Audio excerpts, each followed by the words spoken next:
دروازہ بند تھا، کنڈی باہر سے لگی ہوئی تھی، امی کہیں نہیں تھی۔ 4.5 سال کی عمر میں گلے میں بستہ لٹکائے میں گلی میں کھڑا تھا۔ مئی کی دوپہر کی دھوپ میرے ماتھے کو بھگو رہی تھی۔ میں نے دائیں بائیں سنسان گلی کو دیکھا اور میری چیخ نکل گئی، امی! جانے کتنی دیر کھڑا دروازے کو دیکھ دیکھ کر روتا رہا کہ یکایک ایک جانب سے امی بھاگتی آئیں اور مجھے اپنی آغوش میں چھپا لیا۔ اس روز رات گئے تک وہ دادا دادی ابو کو اپنی اس لاپرواہی کی بات سنا سنا کر خود کو کوستی رہیں اور ان کو اکساتی رہیں کہ وہ ان کو ڈانٹیں۔ ہائے بچہ بیچارہ کیلا گلی میں روتا رہا۔ میں ساتھ والی ہمسائی کو ختم کے چاول دینے گئی تھی، اس نے زبردستی باتوں میں لگا لیا۔ قصور امی کا نہیں تھا، مگر قصور میرا بھی نہیں تھا۔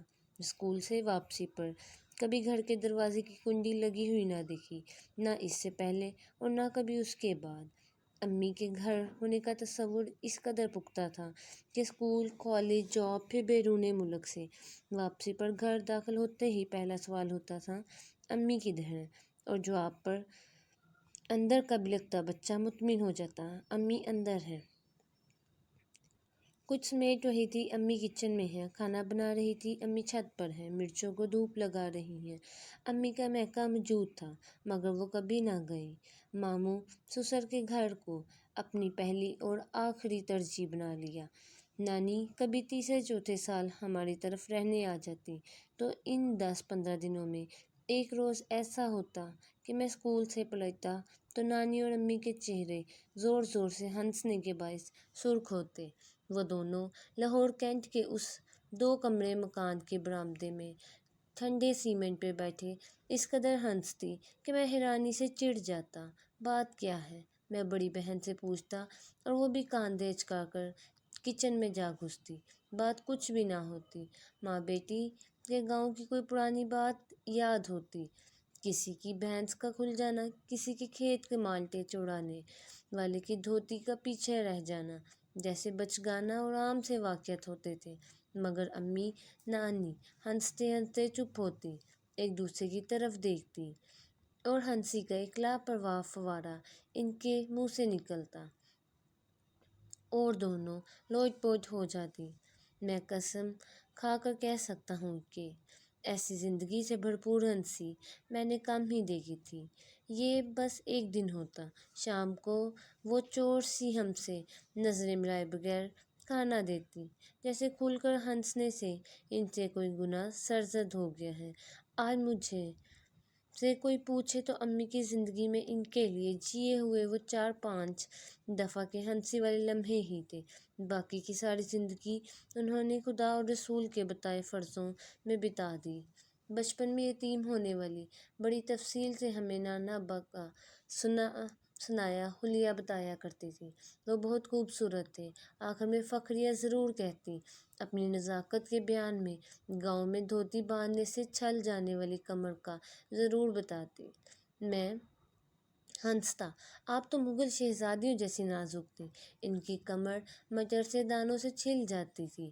وہ ایسی نظروں سے مجھے دیکھتی جیسے کہتی ہوں ہم بھی بابل کے مغل شہزادیاں ہی ہوتی تھیں اگر نانا جوانی میں فوت نہ ہوتے۔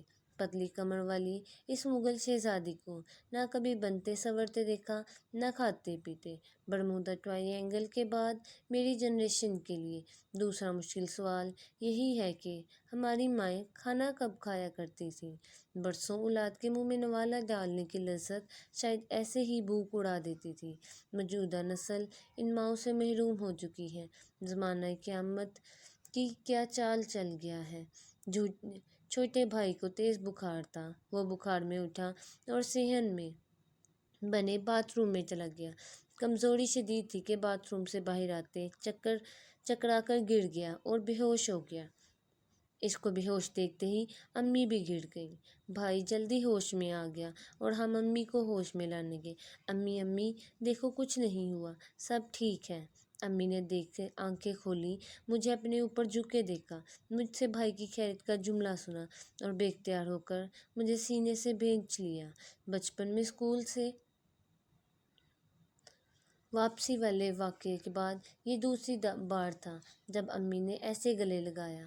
پھر برسوں بعد امی میرے ساتھ عمرہ پر تھی کہ ہم ہجوم میں کہیں کھو گئے۔ وہ آدھا گھنٹہ جب تک مجھے نظر نہ آئی قیامت تھی۔ کیسے کیسے وہم آنکھوں میں لہرا گئے اور اچانک ہجوم سے ایک چہرہ ابھرا۔ امی! میری چیخ نکلی اور امی نے بھاگ کر مجھے گلے سے لگا لیا۔ کتنی دیر تک مجھے تسلی دیتی رہیں اور خود کو بھی۔ کل رات پھر وہی مئی کی تیز دھوپ میرے ماتھے پر تھی، بستہ میرے گلے سے لٹکا ہوا تھا۔ میں نے سنسان گلی میں دائیں بائیں دیکھا اور بہت چیخا، امی! امی! گلی سنسان ہی رہی، دروازے کی کنڈی لگی ہی رہی، جانے والی جا چکی تھی۔ 4 سالہ بچہ بلکتا رہا، یادوں کی دھوپ چمکتی رہی۔ خواہش ہے کہ کاش اللہ میاں جنت کے اس کونے کی جھلک دکھلا دے جہاں سیمنٹ کے ٹھنڈے فرش پر امی نانی کے ساتھ بیٹھی کھلکھلا کر ہنس رہی ہوں گی۔ ان کا چہرہ سرخ ہوگا خوشی کے ساتھ۔ وہ اس پل میں وہ 8 بچوں کی فکر کرنے والی ماں نہیں بلکہ ایک نازک شہزادی ہوں گی جن کی کمر دھوتی کے پلو سے چھل جاتی تھی۔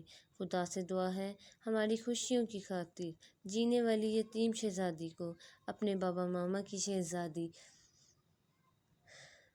بنا کر رکھے، آمین۔